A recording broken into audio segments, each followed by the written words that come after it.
On November 17, 2012, José set out on what was supposed to be a routine 2-day fishing trip.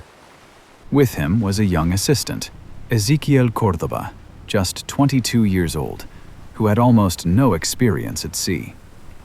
Their boat, a small, open fiberglass boat, about 25 feet long. No cabin, no shelter, a cooler full of bait fish, and an outboard motor. Hours into the trip, the fish were biting well. They pushed further out, further than usual, chasing the catch. Then, the sky changed. A brutal storm rolled in, sudden and violent, the kind the Pacific throws without warning. Waves the size of buildings, wind that makes it impossible to tell which way is up. José radioed back to shore. His boss told him to return immediately. But it was already too late. The storm ripped the engine's protective cover off. Water poured in, and within hours, their motor was dead. They were now at the complete mercy of the Pacific Ocean, and the Pacific showed none. The current began pulling them, not toward shore, but west, further and further from Mexico, further from help, further from everything. By the time anyone realized they were truly missing, the ocean had already swallowed them whole. The first weeks were desperate. José and Ezequiel rationed what little food they had, mostly bait fish. They caught rainwater in whatever containers they could find.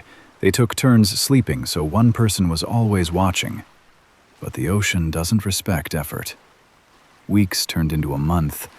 The rescue planes they prayed for never came. And then, things got darker. Young Ezequiel began to break. He refused to eat. He became withdrawn. His body, untrained for this kind of endurance, began giving up before his mind did. José pleaded with him, forced fish into his hands, told him stories, tried everything a man with nothing can try. After about 4 months at sea, Ezequiel Córdoba died in the boat. José was completely alone, in the middle of the world's largest ocean, with nothing but a dead motor, empty sky, and the sound of water against fiberglass. What happened next is what scientists, psychologists, and survival experts still struggle to fully explain. José adapted. He developed a daily routine, because routine out there was the difference between sanity and madness. Every morning, scan the horizon, check the boat, catch food. He learned to catch fish with his bare hands, grabbing them as they sheltered under the hull. He caught sea turtles, flipped them in the boat, and drank their blood when rainwater ran out.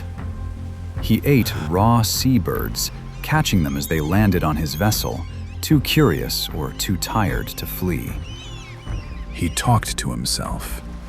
He talked to God. He talked to the fish. He sang. He replayed every memory of his daughter, who he had left behind in El Salvador years earlier and desperately wanted to see again. Her face became his anchor. 438 days after leaving that Mexican fishing town, on January 30th, 2014, a small, battered fiberglass boat drifted into the waters near Ibon Atoll, the southernmost tip of the Marshall Islands. Local residents spotted something strange, a figure moving. They paddled out, and what they found defied comprehension. A man, bearded, skeletal, covered in salt and thyme. Still alive, he had drifted nearly 13,000 kilometers across the Pacific Ocean. He had survived storms, isolation, dehydration, and the death of his only companion. He had eaten things no survival manual would suggest. He had conversations with no one.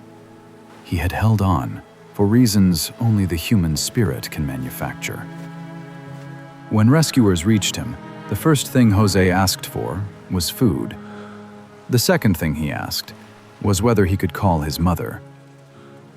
Doctors confirmed his survival was physiologically extraordinary. His organs should have failed. His mind should have fractured. By every statistical model, he should not exist, but he does. There is something in José's story that no survival manual can teach. It isn't just about fishing skills, or luck, or physical toughness. It was something quieter than all of that. It was the decision, made alone in the pitch dark, with no audience, no applause, and absolutely no guarantee, to wake up the next morning and try again.